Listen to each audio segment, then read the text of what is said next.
Kita lanjutkan dialog kembali bersama analis sosial politik Universitas Negeri Jakarta, Ubedillah Badrun. Pak Ubed, tadi kita sudah bahas dari proses pendaftaran, kita masuk ke proses pemilihan umum begitu ya. Tadi kita sempat bahas mengenai adanya aspirasi dari masyarakat, aspirasi dari akademisi yang menyampaikan pendapat mereka mengenai proses pemilihan umum ini. Tanggapan Anda sebagai salah satu akademisi juga begitu, bagaimana Anda melihatnya?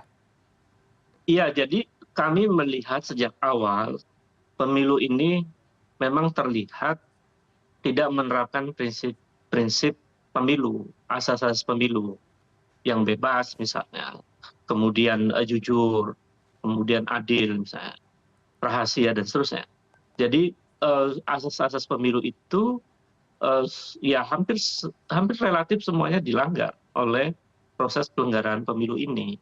Nah, oleh karena itu kemudian kami bersuara sejak awal ya, sejak sebelum hari pencoblosan, bahkan sebelum masa pendaftaran, kita mengingatkan jangan kemudian penyelenggara pemilu, kemudian termasuk juga eksekutif sebagai penanggung jawab utama penyelenggaraan pemilu, itu jangan melakukan tindakan-tindakan yang kemudian menimbulkan interpretasi negatif terhadap penyelenggaraan pemilu. Kalau kita lihat seluruh proses awal itu ternyata tindakan-tindakan eksekutif, termasuk juga Mahkamah Konstitusi dan seterusnya, itu menimbulkan interpretasi yang negatif dari publik terhadap pelanggaran pemilu. Nah, itu sudah kami suarakan, Mas Reza, kan, dan mungkin sangat lantang sebetulnya karena baru kali ini misalnya para guru besar itu bersuara jelas dalam urusan kondisi demokrasi kita menjelang pemilihan umum. Setelah pelaksanaan hari pencoblosan ternyata problemnya makin kompleks, maka kemudian akademisi kembali bersuara keras kemarin melalui misalnya ada Salemba, ya, seruan Salemba, kemudian ada juga seruan di UGM dan Bandung dan lain-lain. Saya kira makin banyak guru besar, para akademisi yang bersuara lantang sekarang karena kita semua khawatir tentang menurunnya kualitas demokrasi kita. Dan itu sebagai tanggung jawab moral kami sebagai akademisi, karena fungsi perguruan tinggi kan bukan hanya memproduksi ilmu pengetahuan, tetapi juga bersikap untuk mengutamakan kepentingan masyarakat banyak. Itu yang kemudian disebut dengan tridharma perguruan tinggi. Jadi ada pengabdian kepada masyarakat yang harus ditunjukkan oleh universitas. Jadi suara kritis kami itu sebetulnya adalah bentuk pengabdian kami kepada kepentingan masyarakat banyak. Dan itu dilindungi oleh Undang-Undang Perguruan Tinggi. Yang bingkainya adalah academic freedom atau kebebasan akademik. Jadi kami sih secara saintifik mengatakan bahwa proses pemilu kita ini memang cacatnya terlalu banyak begitu dan menurunkan kualitas demokrasi. Nah, suara-suara itu mestinya didengar segera oleh KPU. Suara-suara itu mestinya didengar segera oleh stakeholder politik yang lain, termasuk misalnya Menteri Dalam Negeri, termasuk juga aparat kepolisian, kemudian termasuk juga birokrasi ya, semua kementerian, agar kemudian hati-hati tidak melakukan tindakan yang kemudian terbaca sebagai sebuah intervensi. Rupanya peringatan kami itu tidak digubris, Mas Reza. Jadi seperti diabaikan gitu. Begitu kemudian mereka melakukan tindakan intervensi, publik akhirnya tahu, oh benar seperti yang dikatakan oleh para akademisi. Akhirnya suara publik ya liar kan, kemana-mana gitu. Apalagi kemudian tidak ada penjelasan clear dari KPU maupun dari eksekutif atau stakeholder politik yang lain, termasuk ke Bawaslu dan lain-lain. Jadi saya kira persoalan-persoalan itu kemudian muncul begitu meluas, ya akibatnya sekarang kita melihat fenomena protes-protes masyarakat di KPU misalnya. Di depan KPU hampir setiap hari ada demonstrasi misalnya. Di DPR hampir setiap hari ada demonstrasi misalnya. Itu kan bentuk protes masyarakat terhadap praktek kekuasaan yang justru merusak ke proses elektoral ini. Dan lebih substantif lagi merusak demokrasi. Saya kira itu, Mas Reza. Oke, baik. Kita bergeser mengenai yang jadi sorotan publik juga adalah Sirekap begitu ya. Ini menjadi bahasan semua orang karena memang terjadi perbedaan data begitu. Menurut Anda apa yang membuat Sirekap ini bisa bermasalah? Kalau tadi saya mengutip perkataan Anda, Sirekap ini seolah menjadi sampahnya dari KPU begitu. Iya, jadi eh, ya sebetulnya kita miris, Mas, karena kan biaya Sirekap tuh miliaran rupiah. Dan itu berasal dari pajak rakyat. Dengan tujuan agar adanya Sirekap itu untuk membuat kualitas perhitungan suara pemilu itu terkontrol. Agar kemudian perhitungan manual itu juga bisa di cross check dengan perhitungan melalui digital, melalui Sirekap itu. Ternyata kemudian justru Sirekapnya menimbulkan persoalan yang membuat masyarakat tidak percaya. Bagaimana bisa percaya misalnya ada partai kecil yang dalam 3 hari sekitar sebelum Ramadan lah itu kan terjadi dalam 3 hari kenaikan angkanya 0,35% misalnya. Kemudian partai kecilnya partai yang tegak lurus dengan presiden kan begitu. Jadi yang kemudian menimbulkan intervensi negatif itu fakta empirik yang tidak bisa dibantah bahwa ada proses perhitungan di Sirekap yang kemudian tiba-tiba menggelembung dari partai politik kecil yang merupakan justru berkorelasi dengan presiden misalnya. Dan data-data itu ternyata tidak tunggal, ya tidak hanya kasus partai itu misalnya, atau saya sebutkan PSI misalnya. Tapi juga ada kasus partai-partai lain yang jumlahnya tiba-tiba berkurang. Ada juga caleg-caleg yang tiba-tiba angkanya dapat suara 150.000 gitu. Tiba-tiba hari berikutnya berubah menjadi 53.000 gitu. Jadi ini gonjang-ganjing dan perubahan perhitungan di Sirekap itu mengganggu persepsi publik dan mengganggu sebenarnya proses perhitungan. Kan pada akhirnya kemudian orang makin tidak percaya ini ada apa gitu. Dengan biaya miliaran rupiah tapi kok hasilnya begini. Itu makin memperuncing persoalan dalam perhitungan suara manual. Nah, kenapa saya kemudian disebut Sirekap itu sampah? Itu pengganggu aja. Bahkan ya saya sih sebut sebagai ya pengganggu demokrasi itu Sirekap itu. Karena apa? Pertama Sirekap itu bukan menjadi dasar sah tidaknya perhitungan suara. Ya kan? Tapi dia mengganggu, merubah-ubah angka suara hasil pemilu begitu, berubah-ubah. Nah, karena dia mengganggu, ya ini menjadi persoalan dan nggak ada gunanya. Coba apa gunanya Sirekap? Kalau kemudian berubah dan kemarin dihentikan. Kan nggak ada gunanya, kalau sesuatu nggak ada gunanya ya sampah gitu. Kira-kira itu argumen sederhananya kira-kira begitu. Nah kecuali Sirekap ada gunanya untuk mengontrol ya, bagaimana dia bisa mengontrol perhitungan manual untuk sebagai konfirmasi, sebagai kalau dalam riset disebut sebagai proses konfirmasi teori misalnya, atau triangulasi, ya kan, triangulasi dari data yang ada dalam perhitungan manual dengan di Sirekap. Itu kan dikonfirmasi misalnya. Kalau itu berfungsi, itu bagus. Ternyata kan nggak berfungsi seperti itu. Makanya kalau nggak ada gunanya ya sampah. Gitu. Nah sampah yang harganya miliaran rupiah kan sedih sebetulnya. Dan ini perlu ya dipertanggungjawabkan sebetulnya. Ini KPU ada apa? Dan itu yang kemudian membuat saya berkesimpulan ya KPU lagi-lagi tidak profesional. Gitu.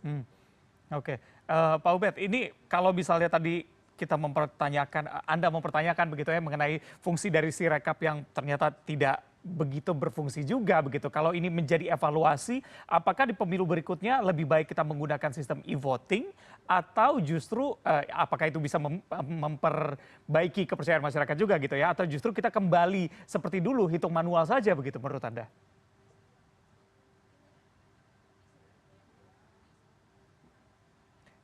Pak Ubed, Anda bisa mendengar suara saya? Ya, halo, bisa. Ya. Tadi kalau kita bicara mengenai Sirekap yang menjadi evaluasi ini dipertanyakan fungsinya, apakah ini jika ini menjadi evaluasi untuk pemilu berikutnya, apakah lebih baik kita menghapuskan Sirekap dan menggantinya dengan sistem e-voting untuk memperbaiki kepercayaan masyarakat, atau justru menurut Anda lebih baik kita kembali seperti dulu menggunakan sistem manual penghitungannya? Ya, menurut saya apa yang terjadi hari ini sebetulnya harus menjadi bahan evaluasi sangat serius dari praktek kepenyelenggaraan pemilu. Nah, alternatif lain sebetulnya bisa menggunakan e-voting atau e-elektoral ya, e-election. Jadi bagaimana kita menggunakan teknologi kita bisa mempercepat proses pemilihan umum. Sebetulnya bisa dan itu murah, jauh lebih murah. Harganya tidak sampai puluhan triliun begitu untuk bisa menyelenggarakan pemilu menggunakan teknologi baru. Nah persoalannya kenapa KPU tidak mau, kenapa pemerintah tidak mau? Ya itu kemudian menimbulkan interpretasi, kecurigaan bahwa kalau pakai teknologi canggih tidak bisa bermain curang gitu, untuk ngutak-ngatik angka misalnya. Kan itu persoalan. Nah, di saat yang sama misalnya kalau menggunakan e-voting misalnya, kita bisa juga mengecek dulu apakah seluruh wilayah Indonesia itu sudah terkoneksi dengan internet dengan baik. Hmm. Nah, ternyata 2024 ini sampai akhir sebelum pemilu misalnya, itu tidak semua wilayah Indonesia mendapatkan akses internet dengan baik. Itu kan sebenarnya kenapa pemilu kayak gini itu bentuk kegagalan pemerintahan sekarang yang dulu berjanji akan membuat Indonesia itu seluruhnya terakses internet dengan baik. Ternyata kan enggak. Jadi pemilu yang ngaco ini sebenarnya adalah bentuk kegagalan dari pemerintah yang berjanji untuk membuat internet ada di semua desa gitu. Jadi gagal kan gitu. Nah, oleh karena menurut saya sebenarnya itu solusi terbaik Mas Reza. Itu solusi terbaik. Hemat, efisien, cepat begitu, cepat digitalisasinya. Tetapi problem kita memang di jangkauan internet kita masalah. Kemudian yang kedua di data iktp kita bermasalah. Artinya belum rapi. Buktinya dpt kita masalah, hampir puluhan juta yang kemarin digugat oleh beberapa teman-teman ahli IT. Ternyata ada nama yang double begitu, ada yang sudah meninggal masih ada yang belum lahir sudah ada nama-nama yang nggak jelas begitu. Bahkan ada satu TPS angkanya melebihi angka yang seharusnya atau jumlah DPT yang seharusnya misalnya. Jadi banyak problem di data kita itu yang menyebabkan kemudian kita sulit mengambil keputusan untuk mempraktekkan e-voting. Jadi selain akses internet juga persoalan data. Dan pertanyaannya, mengapa akses internet itu tidak bisa diselesaikan? Mengapa data kita tidak bisa diselesaikan? Maka kemudian memunculkan kecurigaan, analisis yang cukup kritis menurut saya, ini jangan-jangan disengaja gitu loh. Disengaja misalnya urusan data sedikit dikacaukan, untuk DPT misalnya, sengaja untuk internet tidak dioptimalkan di seluruh desa, supaya tidak menggunakan sistem canggih dalam pemilu yang tidak atau yang sulit untuk berbuat curang di situ misalnya. Jadi ini kan ada problem di situ soal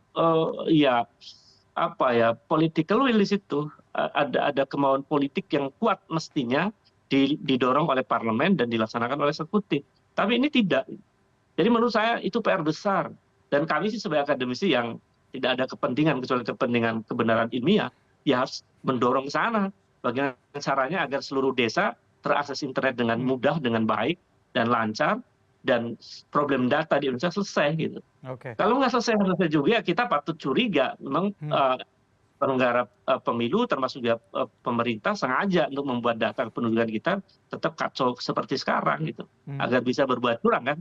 Jadi kita nggak bisa menyalahkan juga orang berpikir negatif begitu gitu, karena faktanya kok problem data aja nggak bisa selesai. Saya heran di zaman secanggih ini masalah data kok nggak selesai kan. Aneh itu. Baik. Atau kalau saya boleh mengutip perkataan dari Menkominfo dulu, internet cepat buat siapa gitu. Jadi ya mungkin itu salah satu yang menjadi kendala kenapa memang belum tersebar secara merata di seluruh Indonesia begitu ya. Tapi kalau kita bicara mengenai tingkat kepercayaan publik, tadi kalau Anda katakan ada kecurigaan adanya intervensi dan sebagainya jika menggunakan sistem Sirekap dan penghitungan manual, berarti jika kita nantinya menggunakan sistem e-voting, kita harapkan election begitu ya, permasalahan yang tadi Anda katakan kita anggap 5 tahun ke depan sudah terselesaikan. Masalah internet bisa diakses di seluruh Indonesia, masalah data sudah diperbaiki begitu. Apakah ini bisa kembali meningkatkan kepercayaan publik nantinya? Oh, itu sangat bisa sebetulnya. Karena kita terlalu banyak ahli IT yang tidak digunakan. Banyak sekali ahli IT. Jadi kalau itu seluruh ahli IT Indonesia berkumpul, dan itu akan saling mengontrol, mengawasi. Ada sistem pengawasan yang bisa dibuat agar e-election itu kemudian berjalan sebagaimana mestinya begitu. Dan itu bisa dalam hitungan jam sudah kita ketemu siapa pemenangnya. Cepat, bahkan lebih cepat dari itu. Karena kan penduduk sudah punya NIK, nomor induk kependudukan. Begitu dia masuk ke registrasi di dalam sistem, dia tinggal klik memilih, itu datanya langsung terkoneksi ke pusat kan. Karena hitungan mungkin berapa menit, itu bisa terdata berapa jumlah suaranya partai A dan seterusnya, berapa jumlahnya capres A dan seterusnya. Jadi dengan teknologi itu sebetulnya membantu untuk membuat demokrasi makin berkualitas. Caranya seperti itu, harus pemerintah, ya KPU semuanya harus, termasuk anggota parlemen, harus mendorong untuk seperti itu. Kalau tidak mau mendorong, pada sudah lama ini terus disuarakan oleh akademisi, ini kan kita tanda tanya, kenapa mau kepada sesuatu yang baik kok nggak mau? Begitu. Berarti kan ada potensi celah untuk mereka berbuat buruk di situ. Oke. Misalnya, mereka tidak bisa ngutak-ngatik suara lagi di tingkat, kalau di kecamatan itu PPK misalnya. Kan potensi pergeseran suara dari partai kecil ke partai tertentu misalnya, dan seterusnya, pergeseran suara dari caleg tertentu ke caleg yang lain itu kemungkinan terjadi di tingkat pleno, di tingkat panitia kecamatan. Kalau di tingkat TPS masih ada sedikit takut mereka karena ada pengawas langsung kan. Nah, banyak jeda-jeda waktu itu yang kemudian memungkinkan mereka untuk merubah suara. Nah, itu nggak mungkin dilakukan kalau pakai e-election. Jadi pemilu menggunakan teknologi canggih, ya mereka nggak bisa karena orang pemilih langsung ngeklik pilihannya, dan itu nggak bisa digeser kemana-mana. Nah, itu memerlukan teknologi canggih dan kita bisa. Nggak mahal kok, daripada pemilu yang berhari-hari kan makan uang banyak juga nih, sampai puluhan triliun kan. Ngitungnya aja kayak gini capek banget tuh kan. Jadi saya malu, zaman sudah secanggih ini kok masih kayak gitu. Jadi menurut saya, ya kita mesti berpikir sangat serius untuk mendorong para pengambil kebijakan untuk menggunakan e-election itu. Di proses pemilihannya, votingnya, ya menggunakan teknologi canggih. Dia tinggal klik di handphone. Atau kalau misalnya tidak pakai handphone, itu bisa masyarakat datang ke TPS di depan komputer yang canggih yang tidak bisa di hacker misalnya. Nah, itu bisa misalnya begitu ya.